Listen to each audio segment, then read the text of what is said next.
guys? How we doing tonight? Everybody out there? Joe, Rich, Dylan, Evan. Looks like you're in the driver's seat tonight. I don't know how that happened. Hey, we all going to the top. Let me take the wheel this time. Well, hopefully you take it better than Deshaun Watson. Ooh. Hey, look, we gonna talk about that too. Don't So worry. We're gonna love some Mike Tomlin talk tonight too. Probably. I'm sure. I'm sure we're gonna love that oh guy. yeah, I'm teasing you all night. Fire him. I don't care. I've been all about that. That's okay. When Kevin Stefanski get fired because the fans don't know what a good coach is, we'll take Mike Tomlin.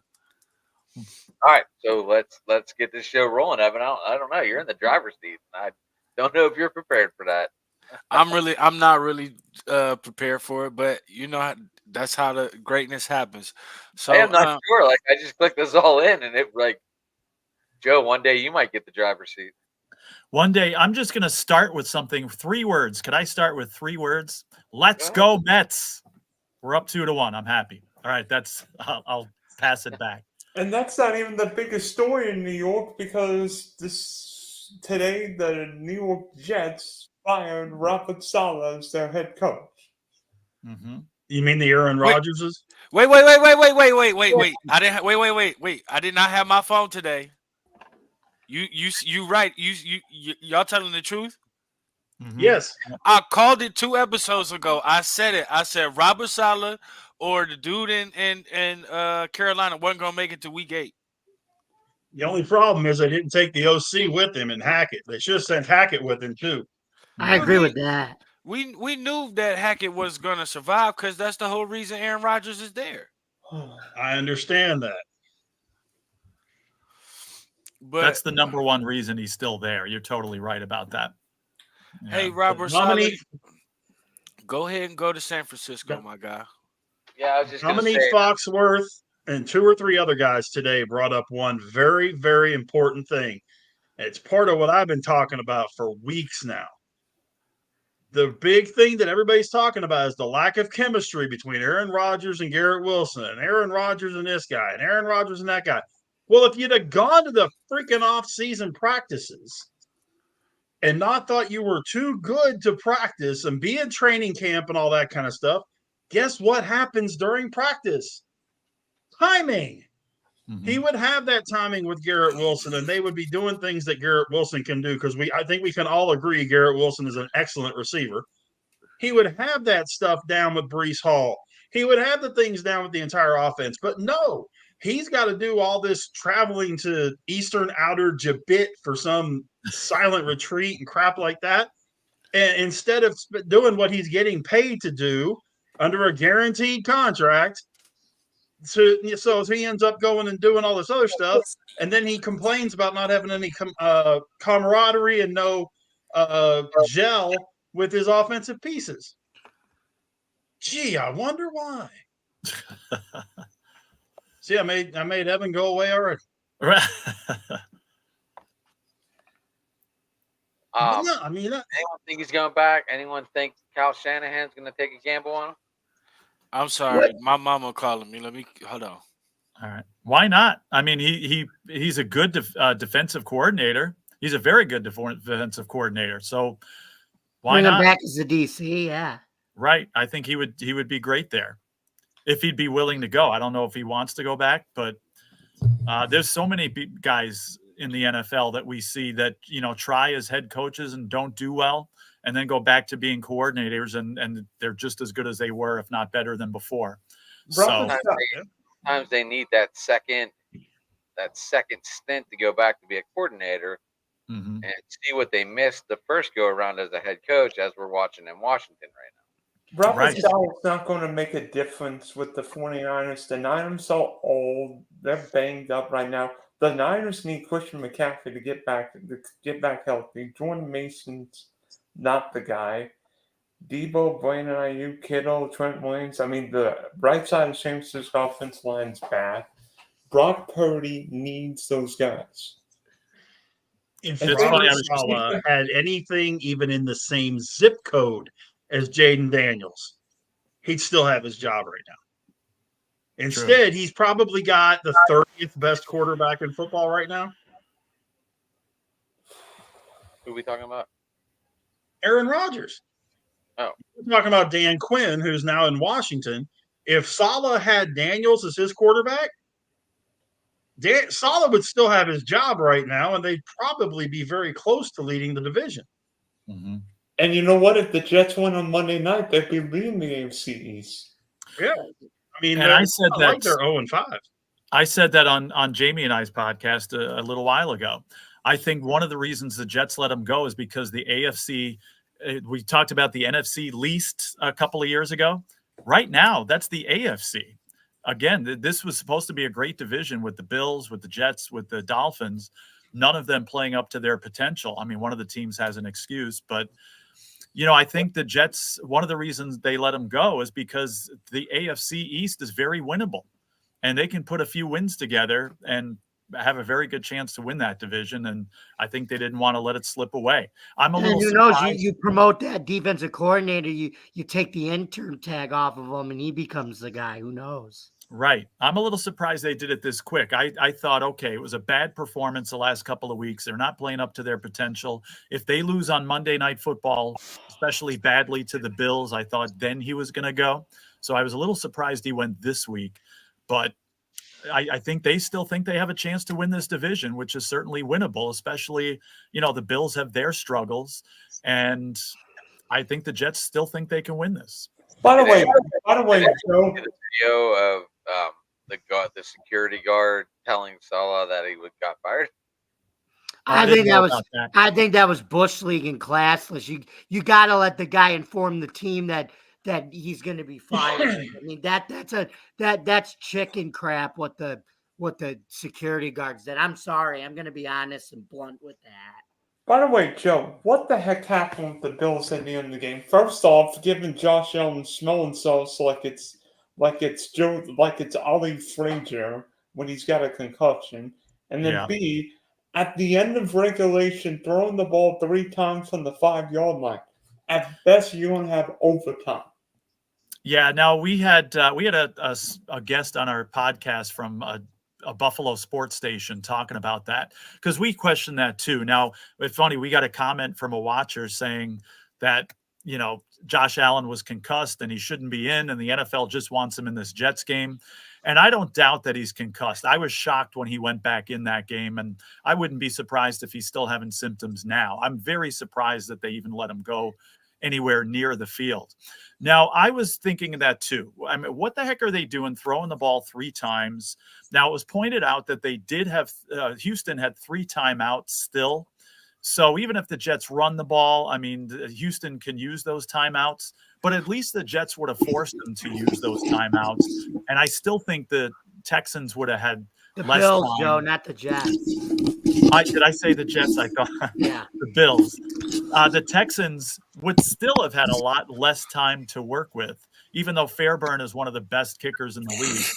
I think, I was a little surprised that they did that too, and I was a little disappointed that they did that.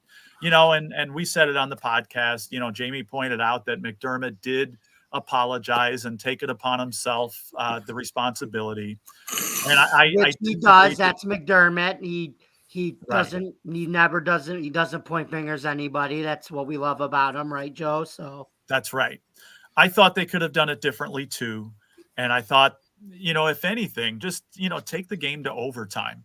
The Sal Capaccio, the guy we had on our podcast, said, "Look, the Bills weren't trying to score there; they're just trying to move the ball, to get a first down, and then." Tick things down to overtime. So right, that's where most people were. That was a misnomer that people thought they were going to try to go down in the field goal range, being stuck in their end zone like that, and that wasn't going to happen. To tell you the truth, I don't think that wasn't going to. If Mahomes was in that same situation, if Brady was in that same situation. Same thing. They weren't going to try to score down there even with them. Right. But I think they could have definitely killed more time and made it a lot more difficult. They handed the opportunity to the Texans on a silver platter. And the field goal could be for 70 yards, and Fairburn's got a chance to make it. So They just gave him too much of an opportunity, and Houston, of course, took advantage of it. Right. Yeah. All right. Go ahead, pick on us. Go ahead. I know you're all dying to. Go ahead, pick on us. Go ahead. The Steelers? Sure, what? Well, I'm going to be honest with you. I thought the Steelers it was a would battle, win but I didn't think the Cowboys were going to win that game. It was certainly a battle, that game, though. I watched that. I mean, the Steelers could have won that game, and maybe should have. Right. I'm not going to pick on them. They look better than our team that day. Yeah. Look, if Rico Dowdle ran for 80 yards, King Henry might run for 300. Well, Dallas has got like we talked about it, Joe. They got whole new running backs, and they rebuilt 3 new starters on the offensive line. And like I said, their young offensive line might now be coming together at the right time. It's starting to gel, I think. Mm-hmm. I honestly, when that fumble hit on, what was that, 2nd and goal with about 18 or about 21, 23 seconds left, something like that. When he put that helmet to ball, I was like, good. And then one thing that never happens with a football, it bounces straight. Yeah. It's an oblong ball. It's not going to bounce straight. No, it bounces right back into Dak's hands. And I'm like, you got to be absolutely freaking kidding me. And there were a few points in that game that, and I said it when I tweeted it out afterwards, and some people gave me a hard time about that's all you got to say. You got to capitalize better on mistakes. I mean, 3 picks, a blocked kick, and you only put 17 on the board. I've agreed with Adam on this one thing since we first started talking about this whole deal. They've got to get another receiver. Now, whether it's Davante Adams, whether it's, and I saw this earlier today, and it's something, I'm sorry Evan's not on right now, and I don't think they would make the deal with them, but Amari Cooper's on the blocks, and Cleveland has said they would take a 3rd for Amari Cooper. I'm sorry. If I'm Pittsburgh, I'm first in line with a 3rd round pick in my hand going, here you go. Right. They've got to get another receiver. The only problem, the only knock on Davante Adams right now is he's got hamstring injuries that he's been dealing with the whole year. Okay, let me run something past you real quick here, Jamie. I don't want to make it sound like I'm downplaying anything. These guys are really good at faking the severity of injuries. I could almost guarantee you tomorrow, if Davante Adams got traded to anywhere, he's playing Sunday. Right.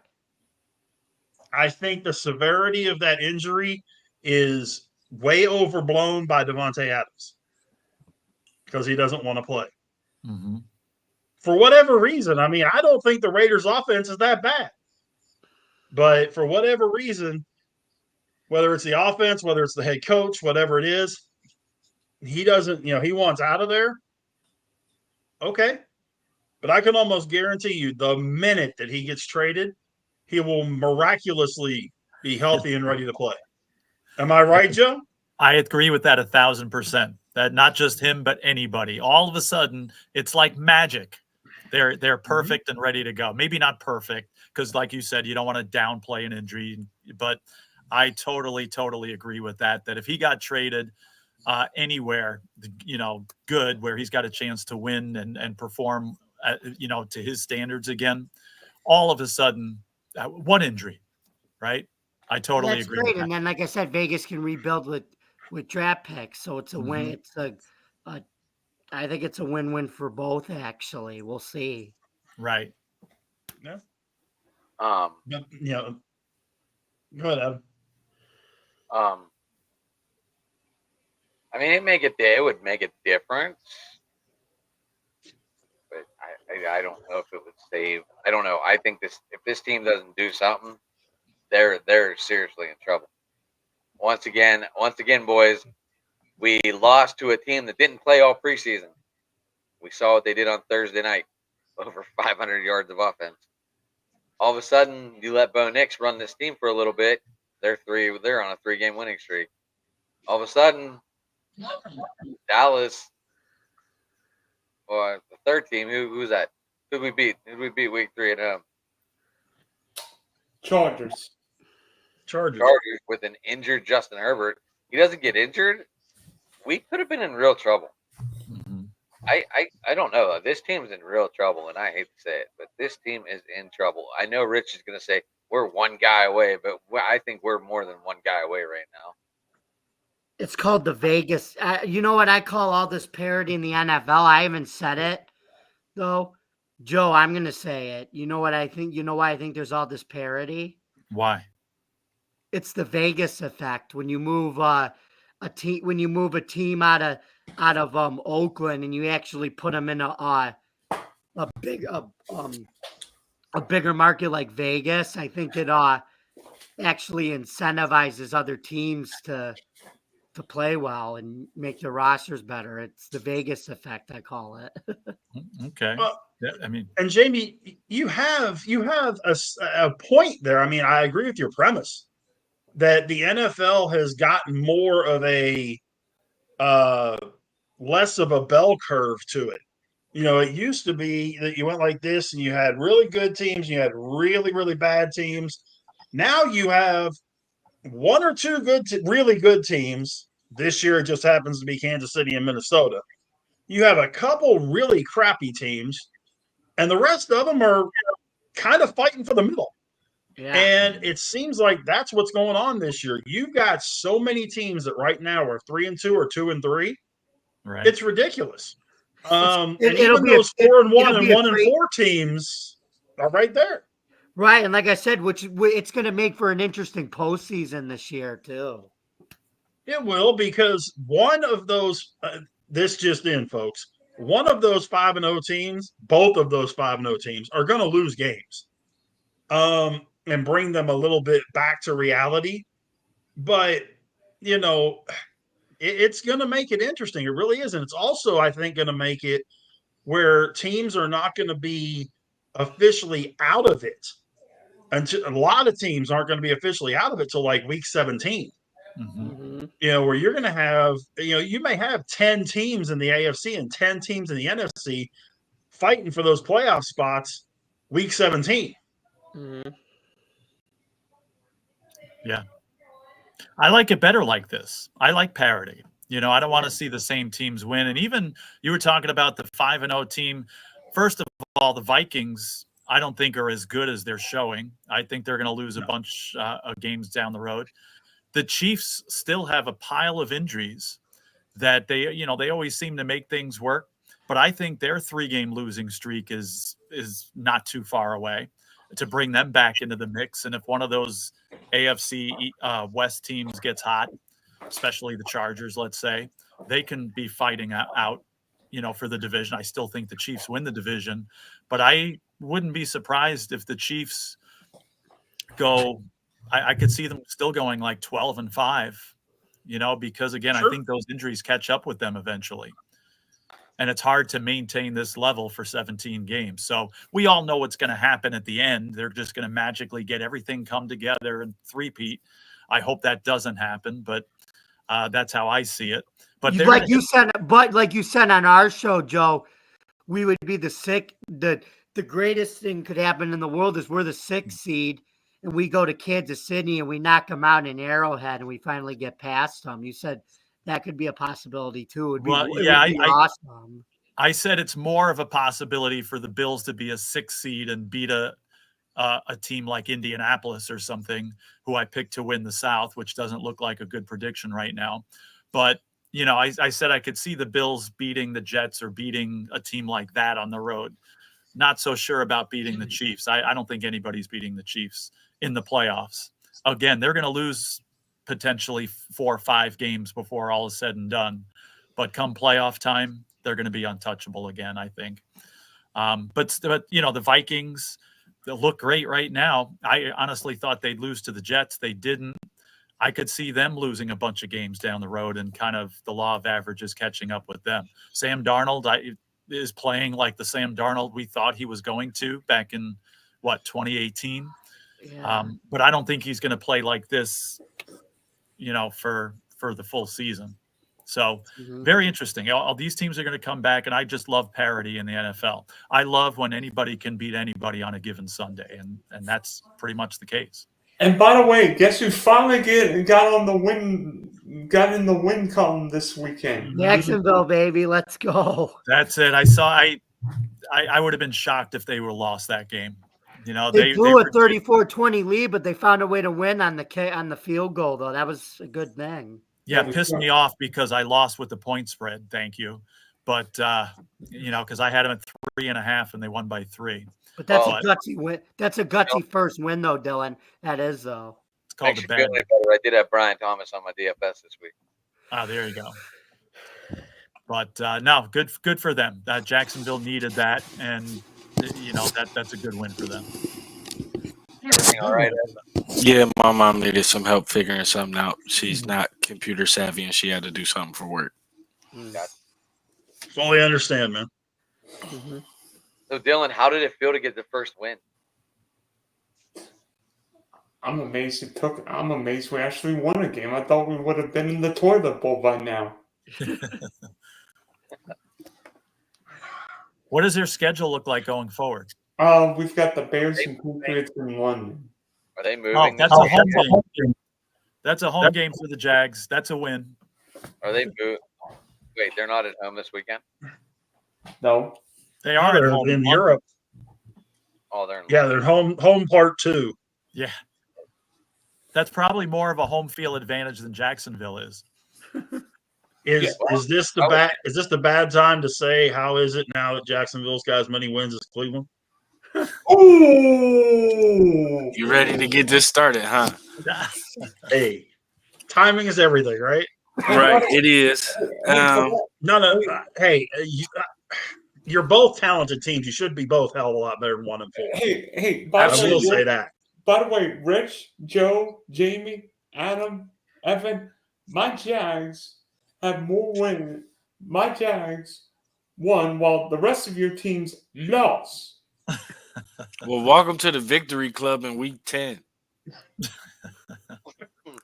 So, you guys play each other Week 10? No. I wish. No. We'd have 2 wins on the year. Actually, Cleveland's on bye Week 10. That would be funny, though, if you guys played each other. One of my questions was, I didn't know they were in London. I said I was going to ask, are they going to move this game? Because I knew Jacksonville was home, but I was like, are they going to move this game? I'm sure they would have. Oh, I'm sure they would have probably played it. In New Orleans, maybe. The Saints played the Bucs on Sunday. That's right. They are at home. I thought they were on the road again. They maybe if Tennessee's on the road, they could have played there. Atlanta. Something like that. You got Atlanta right there.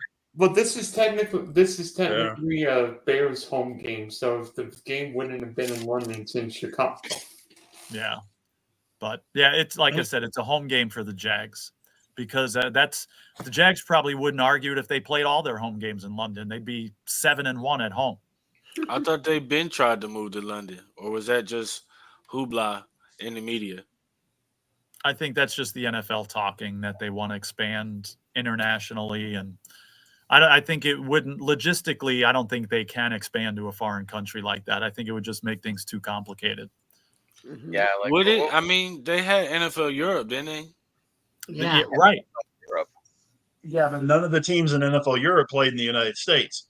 That's a big time. That's 6 hours difference in time from East Coast to London. That was supposed to be the minor league for the NFL, and it never materialized. Yeah, but I mean, it did produce a lot of good talent. If we want to talk about it, Yeah, it did. It Yeah, did. there's a bunch of guys that made it to the NFL from there, right? Yeah. yeah, you got Dante Hall, Kurt Warner, Jake Delhomme. I was just looking at this list the other day, but I got an announcement to make. I'm officially over the season, and I think by week we going into week 6? Yes. Mhm. I think by week 8, Deshaun Watson is benched. If he is not benched, Kevin Stefanski will be asked to be out of his contract and be done at the end of the year. I wouldn't be surprised. I don't think that's a bad prediction. I mean, it's, no offense, and I'm not trying to be nasty by making this comment, but the Browns got themselves into this mess. It's, with that whole Deshaun Watson contract that never should have been given. And unfortunately, they're manifesting the fruits of that. But you're right. I think maybe, what are you thinking? Maybe they pull like a Broncos or something and they just pay all this money to eat the contract and move on. I think that would be their best move, to be honest with you. I think that's possible. Okay. But what I think is going to happen is that they're going to put in Winston in a situation where he can go win the game. If he can't, they're going to give Watson another chance and then pull him late and give DTR a chance so that they can keep the corral of the team. Because from the players that I know and from the media members that I know, it's not so much that they don't believe in Watson. They're tired of waiting for him to get his confidence back. And I think the thing that's destroying his confidence is that every time he starts to play well, something else in the media comes out, and it's just eating at him. Because the dude from Washington, the one that Jonathan Allen, he's still there, right? It was either him or the other defensive tackle that did an interview after the game, and they were asking about Watson, and they were like, I don't understand why so many people are down on him, but at the same time, it's less about his talent and more about between the ears, and that's what opposing teams are realizing, is that he doesn't have the confidence right now. So how can we fix that? And I think benching him might make it worse, but at the same time, it might be what he needs. Okay.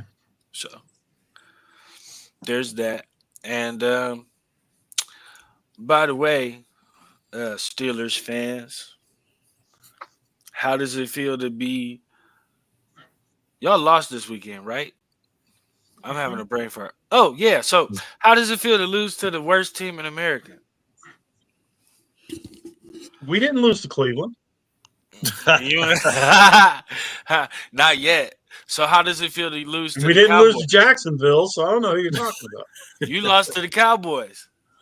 You're not the worst team in America. Yes, they are. Oh, no. Wait. That's one thing a lot of people don't understand about me. They are the most average team in America. I got the numbers for that one. Over the last 35 years, you know what their overall record is in the regular season? 500. One game over 500. Wow. If you're They not are great, the most average team in the NFL. If you're not great, you bad. And if you're not bad, what are you? The worst team in America, the Dallas Cowboys. I think Mike Tomlin would fit in well on this team. If they've won their one game over 500, he'd be praised. With mediocrity? You know what? I want the Steelers to fire Mike Tomlin just so we don't have to hear this no more.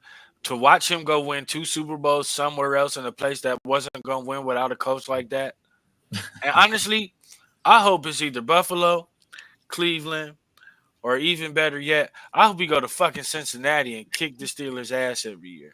I think that'd be perfect. Because you know why?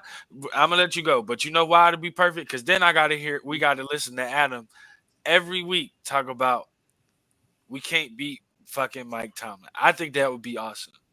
But go ahead, Dylan. By the way, you want to know why the Cincinnati Bengals keep losing this year? It's not because of Joe Burrow. It's not because of Jamar Chase. It's because the Cincinnati Bengals are historically cheap. I mean, how do the Bengals let key defensive players leave? And the defense is bad. And Joe Burrow and the Bengals are having to win shootouts every single week. And guess what happens when you try and win shootouts every single week? You don't. But isn't that the reason why everybody on that roster is mad except for Joe Burrow is that they're historically cheap and he took the biggest contract he could get, which, I mean, you kind of can't blame him, but at the same time, you took all this money knowing that they're not going to pay the defense, they're not going to pay the receivers. So, is it Joe Burrow's fault? Now, wait a minute. Wait. Time out. They signed Trey Hendrickson to a huge contract. They signed Cam Taylor-Britt to a big deal. So, and they signed Mike Hilton from the Steelers to a big deal. They've spent money, and they signed Sam Hubbard to a long-term deal. They've got players. That's not the problem. But those guys aren't game changers, except for Trey Hendrickson, and he got to be healthy. Oh, Cam Taylor-Britt's a hell of a corner, man. You said hell of a. I said a game changer. He's not a game changer. He's not Dion, but I mean, neither is Denzel Ward. Neither is like the last Dion was. In his prime, Denzel Ward was. Come on. Yeah, okay, I'll give you that. But we like everybody raise your hand if you think your quarterback is afraid to go against Cam Taylor-Britt. That's my point. We talking about Trey Hendrickson. He only good when he healthy. He ain't been healthy since he got born. And then who else we talk about? Who's the last guy that gave some money?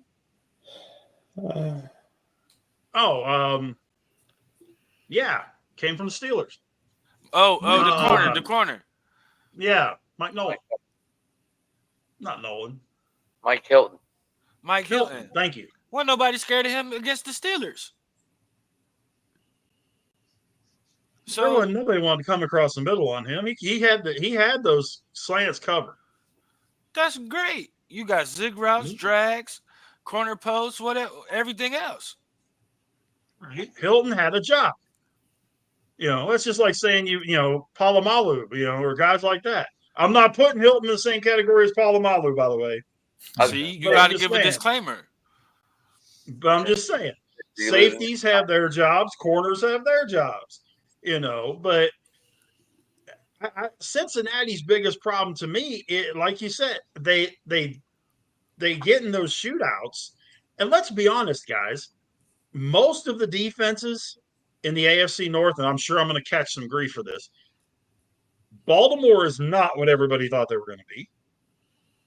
They're suspect at best. Cleveland's defense is suspect, and it was expected to be top 1 or 2 in football this year. And Cincinnati's defense is not that great either. Pittsburgh's defense is far and away the best defense in that division. And I don't think it's even close, but the other 3 are very suspect to give up 35, 40 points a game against a hot-fired offense. Is there a way to look up the numbers when it comes to defense when their offense isn't moving the ball or isn't scoring versus when the defense has to be on the field majority of the game? Because I agree with what you're saying. I agree with what you're saying. But if we look back at it, I'm not even going to talk about the Browns. We're just not going to do it. If we look at the games for the Ravens and the Bengals, where their offense was actually moving the ball, did their defense play better or was it worse for both teams? That would be my question. Because if you look at all the other teams where their offense can, even if they're not scoring, they can hold time of possession and move the ball. You see better play out of their defense. So I want to know what those numbers are. If this helps in any way, shape, or form, the 2024 season, Baltimore's defense has been on the field on average 28 minutes and 23 seconds per game. Cleveland's defense has been on the field 29 minutes and 51 seconds per game. In 2024? 2024. Cincinnati's defense has been on the field for 31 minutes and 13 seconds per game. Pittsburgh's defense has been on the field for 27 minutes and 56 seconds, so the least of the 4. And last year, out of those 4, where did y'all defense rank? Hold on, let me look. What do you go ranking by? Points, by yards? What's the metric that they use for top defense? See, that's the thing. It's subjective. Some people use yards. Some people use points. Which I'll let you pick. Which do you prefer? Points or yards? I mean, if you go by yards per game, the Steelers are 8 right now. Okay. If you go by Go by points against. I'm pulling this up as we're talking. If you go by yards, let's see. Steelers are 10. And that's 2024? 2024. And they were behind the Browns in both of those categories? No. They are in total defense. In total defense, they are 8. The Browns are 13. The Ravens are 19, and the Bengals are 26. What about the Bills and Jags? That's in yards per game. Do what now? What about the Bills and Jags? Just keep the other 2 interested. The Jags are 31st, and the Colts are 32nd in yards given up.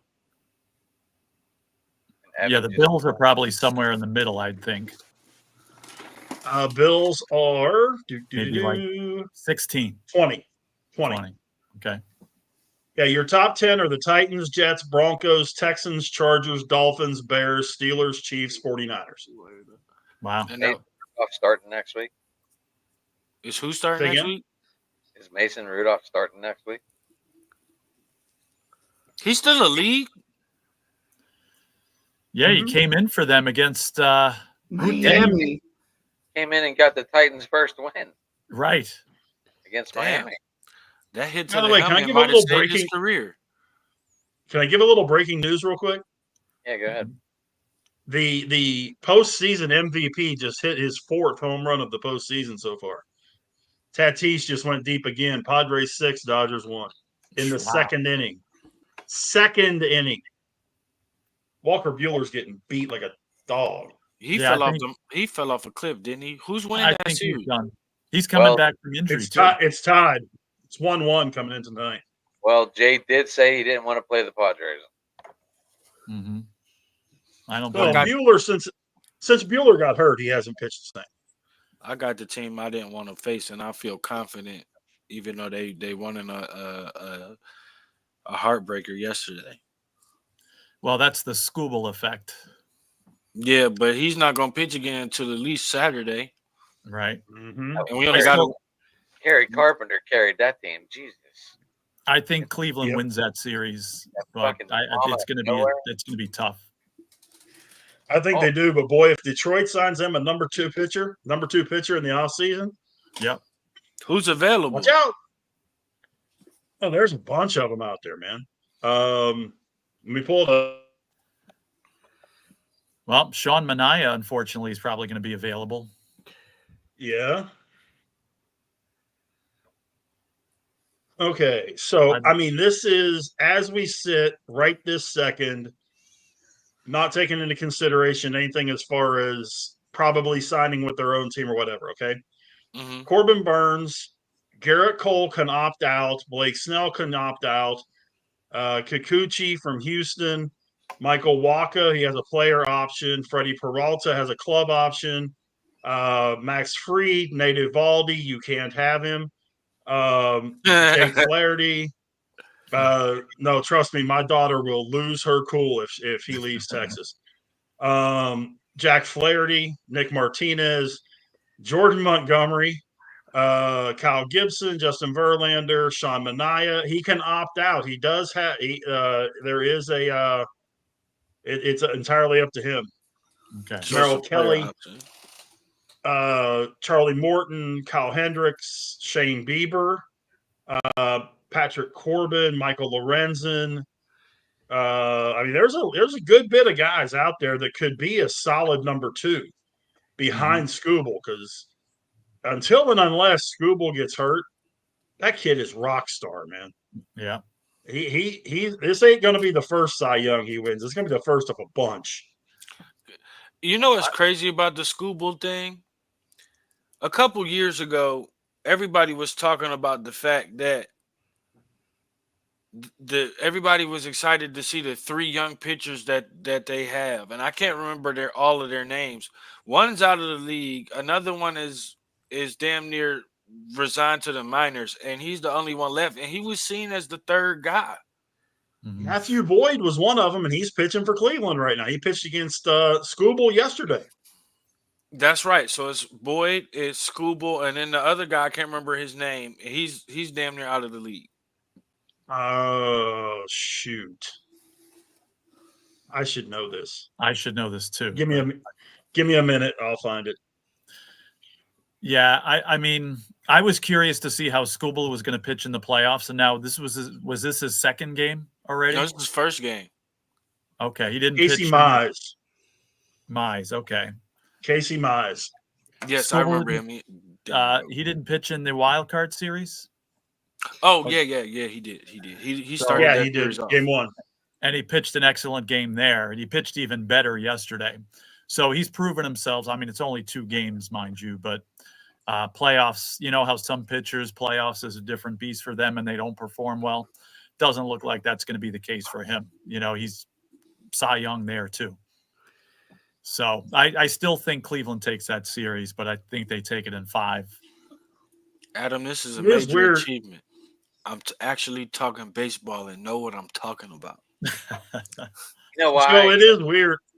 You know why, Evan? Because baseball's hot in your little town right now. Well, I damn sure ain't been watching, but the fact that I've been studying and looking at articles to know what the hell I'm talking about, this is an achievement. that you see, you had me fooled. I thought you did baseball all the time. That was good. Hell no. I can't hit a baseball off a tee. That's the one sport I can't do. So, Wow.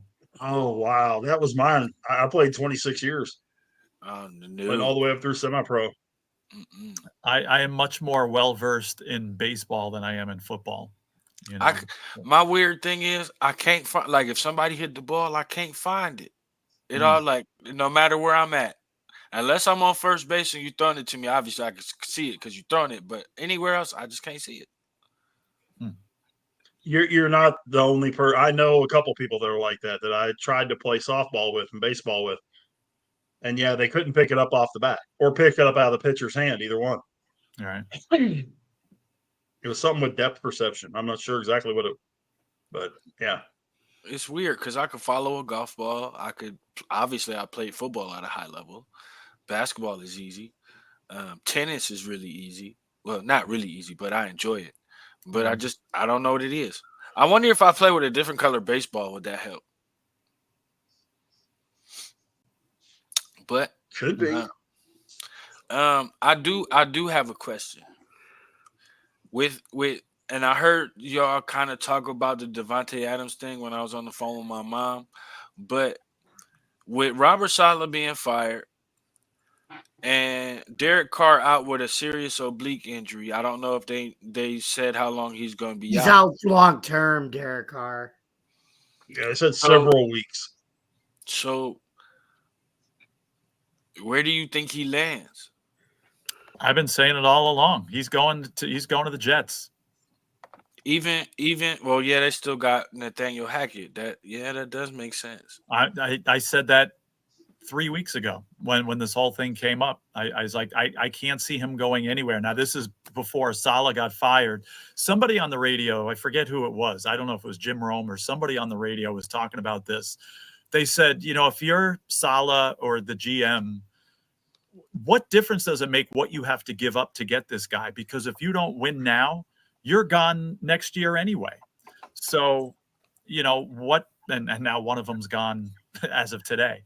But, I feel like if you're the Jets, you got nothing to lose, right? What difference does it make what you give up for this guy? I mean, being reasonable, of course. I think it's the right fit. Guy knows how to play with Rodgers. The Jets, if they fire on all cylinders and their defense plays up to their potential and Breece Hall pays up to his potential, he's done nothing this year. This is still a potential playoff team in my opinion.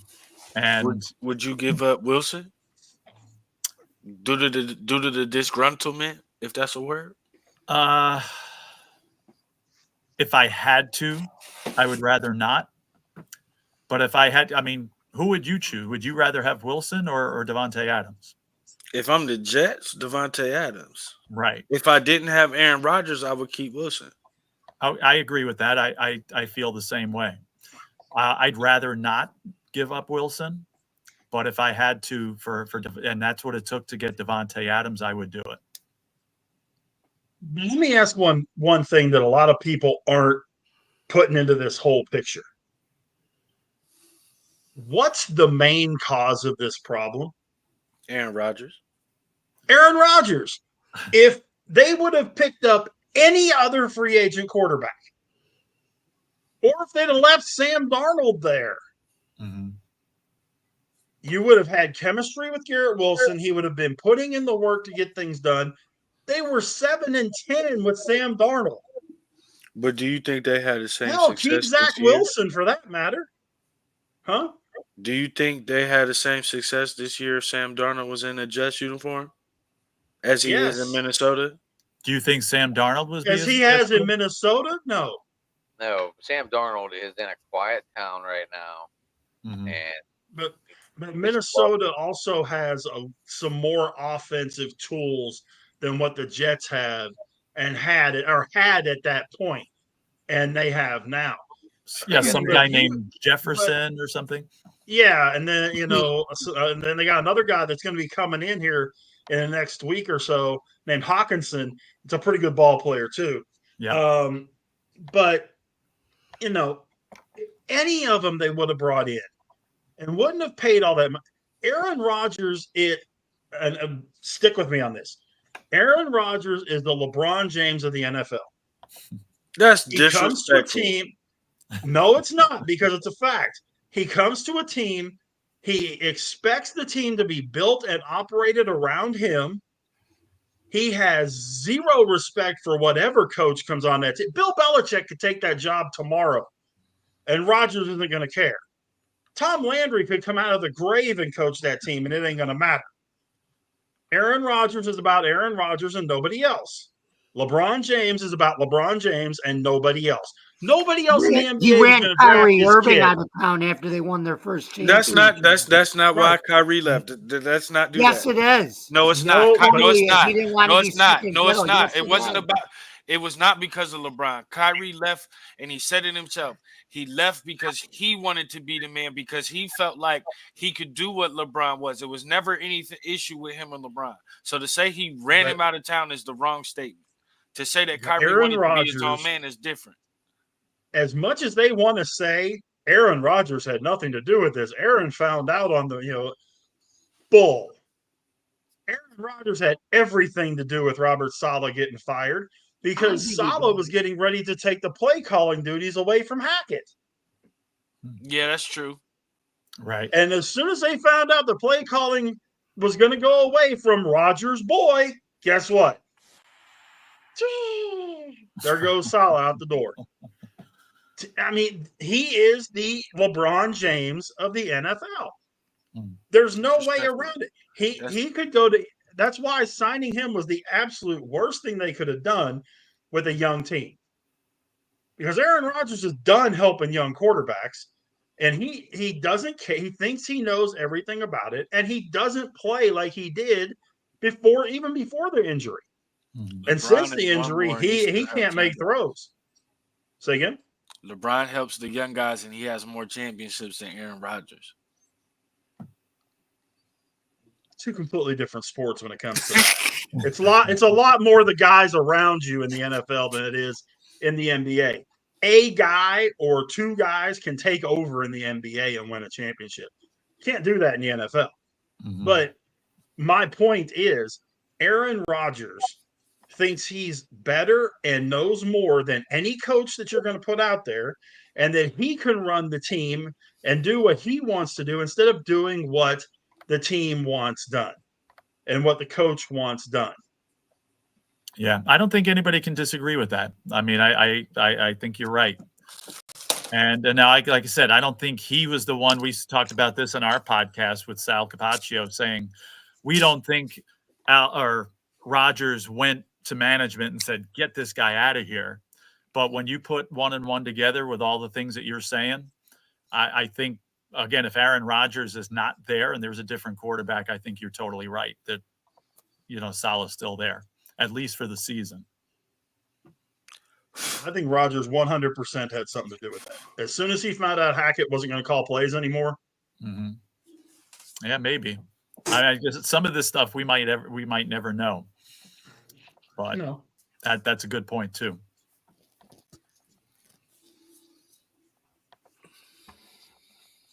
So, Adam, can you tell us how great Mike Tomlin is? Since 2010, Mike Tomlin is 1-7 in the playoffs. Well, how great is he in the regular season? What does that bring you in your trophy case? Nothing.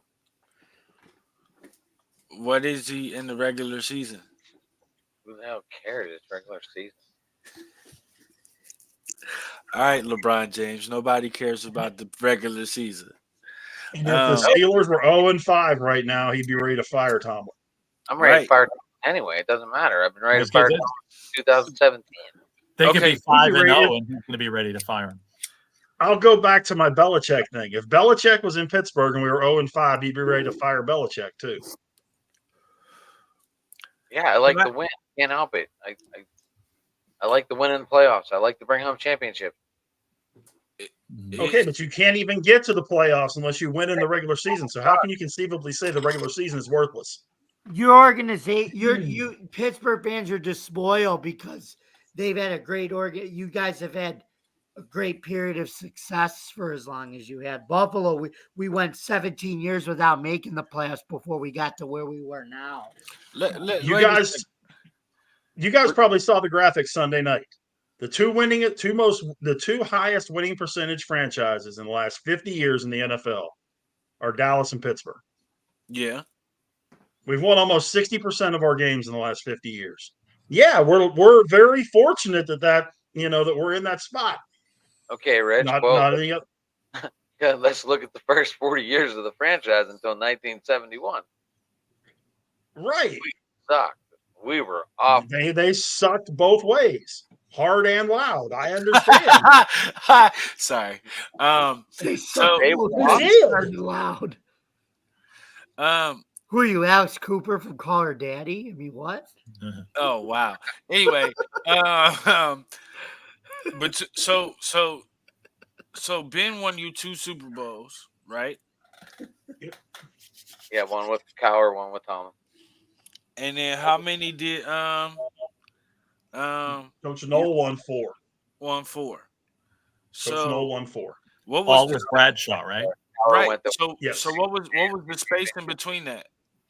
6 Cowher years. won 6 AFC championships, I believe. So 6 years from the last one that Noel won to the last. No.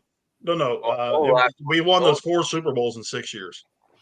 Right, and then so the last one we won, and then there was a drought until 2005. So, right, but it took you about 15. Yeah, it took you like 15 years to get back, right? I mean, that was through Mark Malone, Bobby Brister, Tommy Maddox. Rich, you probably know the one. That's Tommy Maddox. Oh, I'm sorry. Did I say that? You should have. I said that out loud. Mark Malone. He was 80s, right? Malone was 80s. Cliff Stout was 80s. Bubby Brister was 80s. Maddox and Neil O'Palacrap was the 90s, but they were after. I thought he was a Cowboys quarterback.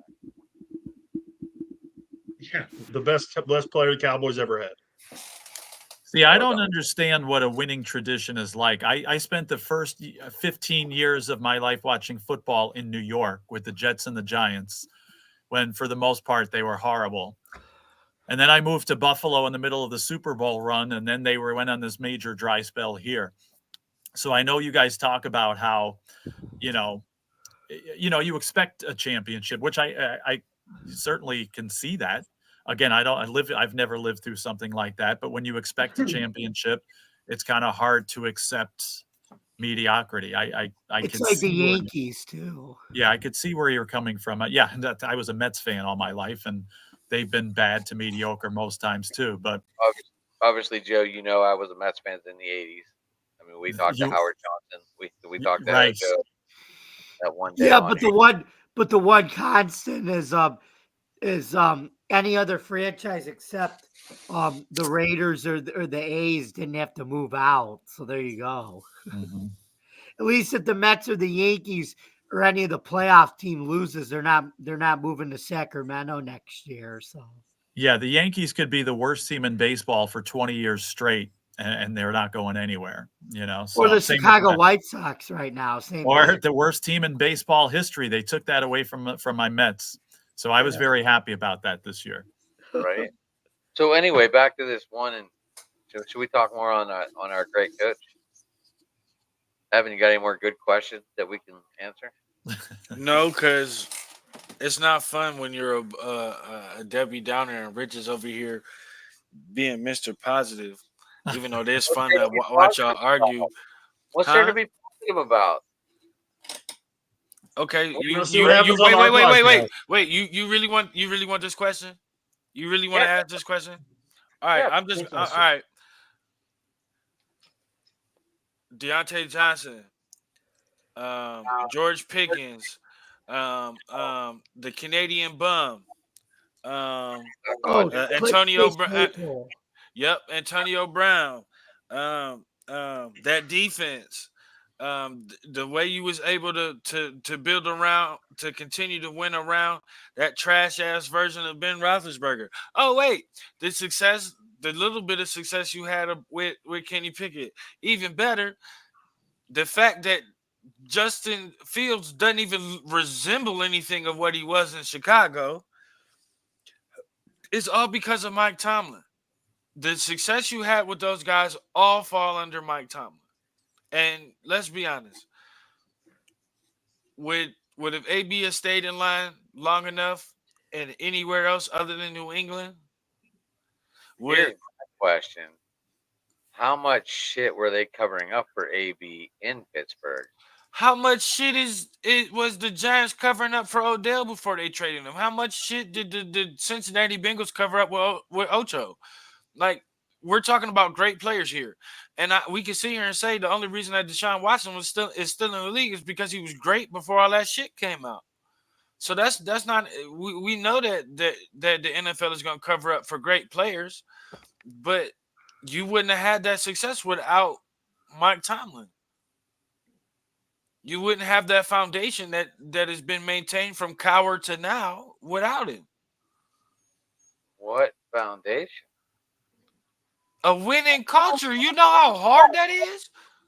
You talking to three men who don't know what a Super Bowl looks like, yet alone a trophy. Okay, well, we like winning in playoffs around here, and we're not winning in playoffs. We're 1-8 in 14 years. You're wait. You're 1-8 in 14 years. Yeah. So what happened? So that's 9, 10, 11, 12, 13, 14. What happened in the other 5 years? Winning record and didn't make it. Mm-hmm. A good regular season and didn't do anything with it. There's no trophies for good seasons, guys. All that record does is solidify yourself as a trip to Canton. That's it. It doesn't solidify your team as doing anything.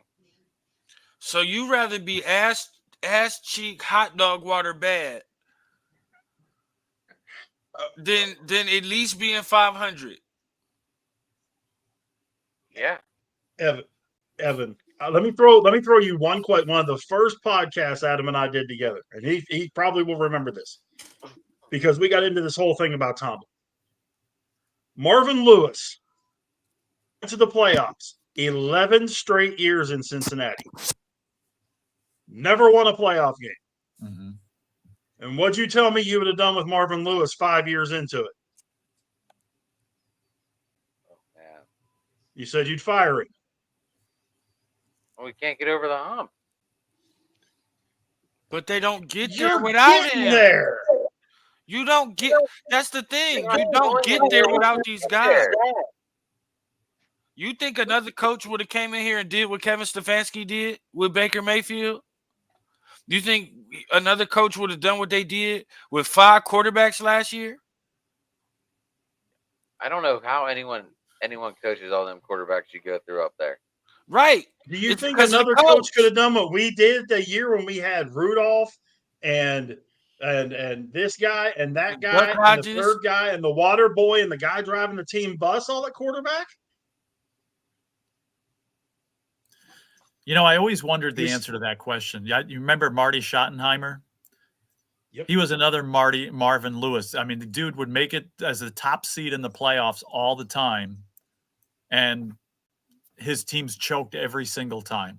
I always thought, what would I rather have? Would I rather get there like that, or, is it worth it? I still don't know the answer to that question. But when does it fall on the players? When it's the same coach all the time, right? Especially a guy like Schottenheimer who coached 3 different teams and it happened, right? When it happens in 3 different teams and you got 3 different sets of players, of course the players have something to do with it. But when the same coach wins the top seed in the playoffs, it happens in other sports too. Hockey has some coaches that just can't win in the playoffs. It's with different teams. You get this with totally different groups of players, totally different sports cultures, and the same thing happens all the stinking time. And Joe, I agree with you, because when you look at, we talk about this about quarterbacks. This quarterback has had 5 offensive coordinators in his first 5 years in the league and all that kind of stuff. Well, since free agency became the boom that it is, not from when it first started, when free agency started, you couldn't put the same team together every year. Mm-hmm. You're going to have 10, 15, 20 new guys, including new starters every season.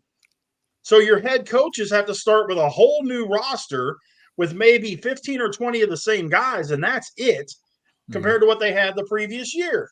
College coaches don't have to do that. Right. They do but the now. NFL coaches are expected to do that. College coaches do now. But NFL coaches now have to do that, and they're expected to win. So that consistency is Marty Schottenheimer's a great example. Marvin Lewis. I mean, am I saying that Tomlin is Andy Reid? Am I saying that Tomlin, is Bill Walsh? No. But am I saying I would take him over probably 28 of the other coaches in the NFL? Absolutely. Can I ask another question though? Because I think both of y'all are on the right path. But here's the other question: what quarterback has he had besides an old Ben Roethlisberger? You telling me? I think if let's say Russ leaves Seattle 3 years before he did, and he comes in to for you guys, right? That's around the time where Ben was getting hurt all the time and missing all that time. You think he win a Super Bowl with them teams? With that version of Russ? Possibly. Maybe. I think they're in the mix. I'm not a Steelers fan even, but maybe they're in the mix. And, of course, they swung and missed with Pickett. If they had not Joe Burrow. If they had Josh Allen, would they win a Super Bowl? Would Mike Tomlin have won a Super Bowl? What wide receiver core are we going with? It don't matter. You could go with receivers that we had. It don't matter. From if they had the ability to draft Josh Allen, if they had picked Lamar Jackson instead of letting him fall to the end of the draft, I think y'all won a Super Bowl already. I don't know about that, but I mean, with the defenses they've had, And with, I certainly think they have a chance. The last 2 years, See, look, the 2 we're talking years about that not the just 2 years, regular season, because regular season sucks. right? But the 2 years that Lamar won the MVP, y'all had the best defenses as Steelers. Y'all had the best defenses. So you telling me an MVP quarterback with the top defenses in those 2 years can't win a Well, Super we Bowl? shut down Lamar Jackson. Y'all did, but he still won the MVP. So that's what I'm saying. If he was with y'all and had those same type of numbers, which is more than 3,500 passing yards and 1,000 rushing yards, y'all telling me y'all don't win a Super Bowl in them 2 years With that defense. with the defenses that you had at that time? You telling me with shit? If y'all had if Kirk Cousins never went to Minnesota and came there, do you think y'all win a Super Bowl?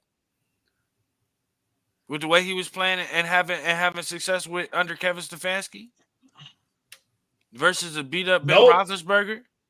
No, but I can give you a great example of a quarterback, and it's not just because I know the guy, but it is because I know the guy.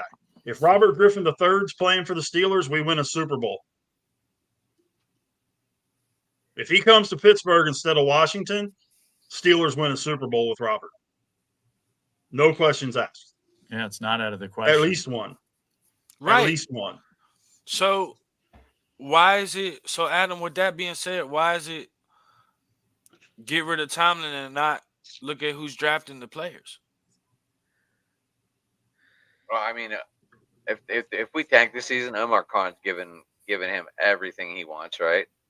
And if we tank, I think Omar Khan's going to finally pull the trigger. Look, I deliver. I see a lot of people. We talk whenever I'm there for the couple seconds, and I would say 8 out of the 10 people I talk to want Tomlin gone, and that's in Pittsburgh. So I'm not the only one that feels this. Mhm. I'm nowhere near. People are sick of the shenanigans. He says nothing. It's like watching someone else, but I'm not getting into that part of the spectrum. But everyone loves that person anyway. Yeah. But hey, listen, guys, I'm gonna take off here. All right. All right. Nice seeing you, buddy. Yes, thanks for having me on. As always great talking to you guys. And we'll do it again soon. And hopefully this hurricane doesn't take out Florida. Yes. Well, I hope it just dissolves, but, it's not dissolved from a 1 to a 5 magically. I know. They said it was like 15 feet. 15. Yeah, the guy that owns my radio station that I'm working for right now, his main gig is he's the chief meteorologist for the ABC affiliate in Tampa. No, it's not Coral Gables, but right in the middle of this thing. Yeah. And Fort Myers, thank you. Okay. Couldn't think of the town all of a sudden. But yeah, he's chief meteorologist there, and he said he lives inland, but he said this is going to be Fort Myers Beach dissolves again. Yeah, I wouldn't be surprised. They said, but yeah, we'll keep our fingers crossed. They said, by the way, it moved a little bit to the north today. They said when this thing swings back around, it is aimed right at Tampa Bay. I mean, the swell, the surge is aimed right at Tampa Bay, not the eye, the surge. And that could be anywhere from 15 to 25. They've been evacuating Tampa since yesterday. Yeah. I saw the lines, and I don't know where people are going to go. I mean, it looks like Miami's kind of open. They said a lot of people are going that way. They're going because even there's Orlando. There's also a lot of people heading toward like Atlanta. I know a lot of people heading toward. I got a buddy of mine that he put a thing up on Facebook that a lot of our friends in Florida and that he has 40 acres that anybody that's coming in from Florida, no fee, he doesn't have power or water on it. But if they need to park there to be safe in their vehicle and all that and be in their RV or whatever they need to be in, come get it. Yeah, that's good. Then you're going to have good people like that. But yeah, we'll keep our fingers crossed. And again, Dylan, good luck with everything there. A weather report right now I guess you're our chief meteorologist here. I'm just freaking out. I've got a weighted blanket on my bed right now, and I'm just freaking out. Yeah, I don't blame you. But we wish you the best. I'm going to head out, and right, we'll talk to you guys soon. All right, Joe. Good night. I got about another 10 Joe. minutes. I'm gonna head out. I'm sorry, guys. I've just been tossing, turning on this storm. You're good, man. We No, understand. man. Yeah, hang in there, Dylan. Maybe you should just go to bed, see what happens. I'm praying for you, man. Yeah. Are you? I would. If I had known this was coming your way, I would have just said go to my grandmother's house. She has an extra house in the back, and it's in the center of Florida. Like the worst you would get is rain. But reach out to us if you need anything. There's people there that can send you stuff. So we'll figure something out, man. We'll pray for you. Okay. Thank you. Yep. You got this, Dylan. You got this. Yep.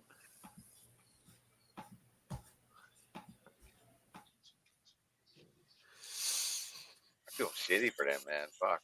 I do. I feel sorry for him too. He is like right in the middle of this. Yeah. I don't know why. I guess. Yeah.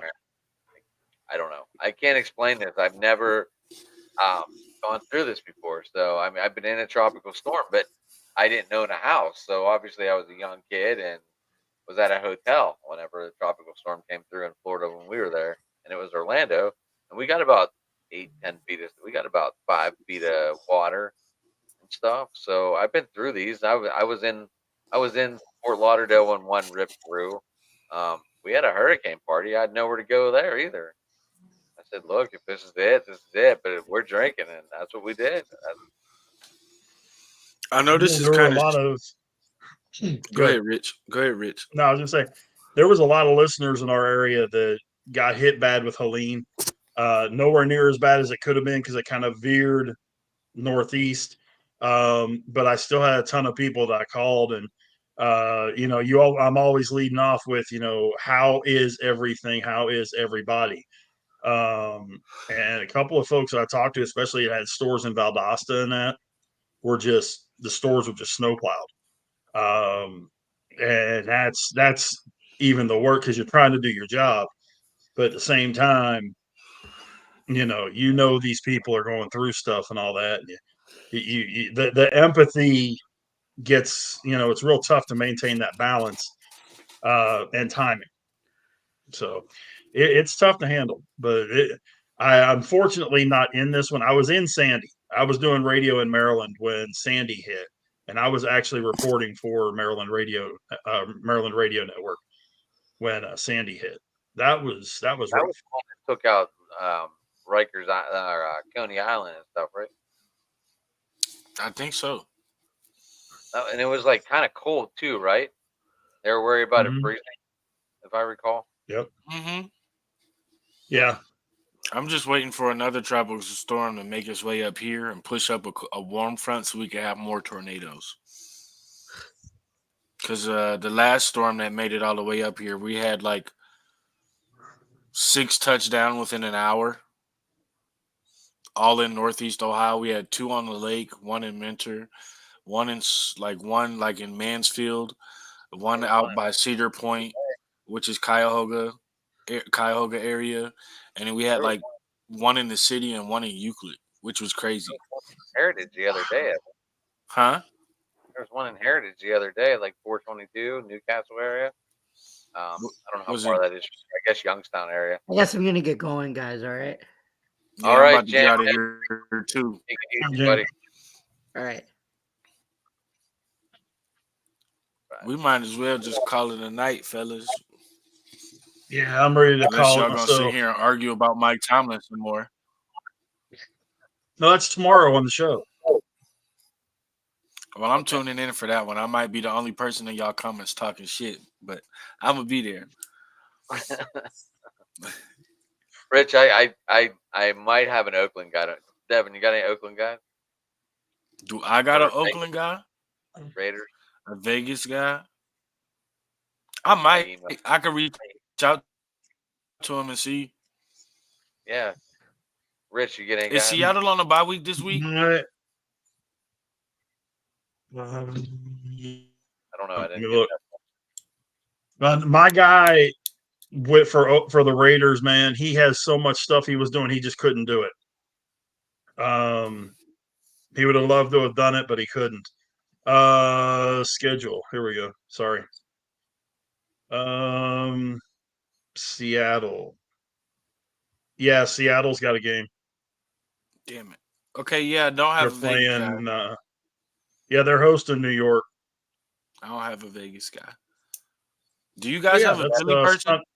Wait, Seattle just played New York. The Giants. Yeah, the Giants just beat them. Yeah, I don't know why that pulled up.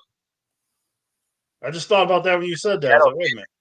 But Seattle did have that nice. They still don't have a bye though. Fumble return. That was Seattle plays tomorrow night, or Thursday night. In fact, they play San Francisco Thursday night. Yeah, damn it. I'll see if my other guy will respond, but it's going to take some time. You need him for tomorrow? Yeah. I emailed a couple. I messaged a bunch. I messaged about 8 people. I got one response. Does anybody have a Eagles guy or a girl? Yeah, ask Brian. Can you put me in a group chat with him? Yeah. All right. Well, I love you guys. Thank you for watching Driving to the Top Productions. You can find me on Talking Sports by the Lake. You can find these two knuckleheads arguing about Mike Tomlin and all things Steelers. You can catch Joe and Jamie on the Buffalo Bills conversation room.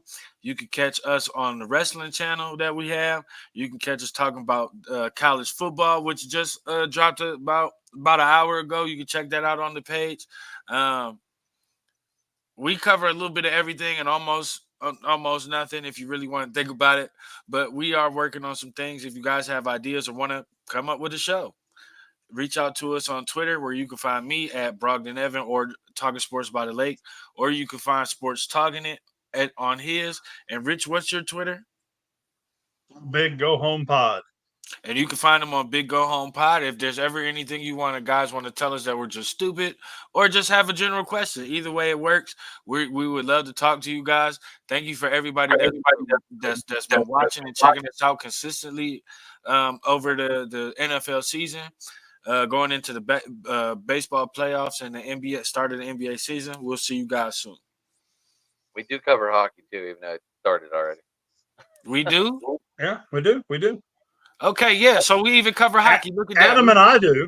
Adam and I do. We mentioned it. We haven't really broke it down. Well, we mentioned hockey. We getting there, y'all. It's a work in progress. That's why it's called driving at the top, not at the top of the mountain. So, thank you for checking us out on Driving to the Top Productions, and we'll see you guys soon. Yes, sir. Evan, you hitting under me. I got it.